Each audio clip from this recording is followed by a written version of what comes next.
আগের ভিডিওতে দেখেছো আমরা গেছিলাম পুরুলিয়া রামকৃষ্ণ মিশন ভাইয়ের সঙ্গে দেখা করতে। ও পরে 12-এ, এটাই আমাদের লাস্ট যাওয়া আই থিঙ্ক। আর ওকে একবার আনতে যেতে হবে এক্সামের পর।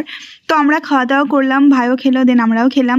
তারপর চলে গেলাম একটু মিশনটা ঘুরতে, যেহেতু লিনা এই প্রথমবার গেছিলো তো ওকে একটু দেখাচ্ছিলাম।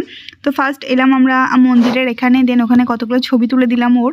তারপরে চলে গেলাম এখানে কতগুলো পাখি ছিল, হরিণ ছিল, এগুলোকে দেখাতে। তো ওখানে দেখার পর ভাবলাম একবার ডিয়ারিতে যাব, গরু টরু সব আছে যেখানে মানে সবজি টবজি হয় ওগুলো দেখাবো। বাট ওই দিকটা যাওয়া হলো না, অনেকটা বড় মিশনটা, ঘুরতে ঘুরতে পুরো পায়ে এলে যাচ্ছিল। দেন ও হরিণকে খাওয়াচ্ছিল পাতা, ওর কাছে তো কোনো টাটকা সবজি ছিল না, তো শুকনো পাতাগুলোই খাওয়াচ্ছে। দেন এই গাছটা আমরা দেখলাম, আগেও দেখেছি, বাট এই গাছটা কি গাছ আর কি জন্য এই গোল গোল এইগুলো ছিল আমি জানি না, তোমরা জানলে কিন্তু জানিও। আর ভাইকে যেহেতু 25শে ডিসেম্বর ছিল, কেক নিয়ে গেছিলাম, দেন ওখানে খাওয়া দাওয়া করলাম। আর তারপর আমরা পাহাড় দেখতে দেখতে চলে এলাম বাড়ি। এখন বাজে রাত্রি 10টা।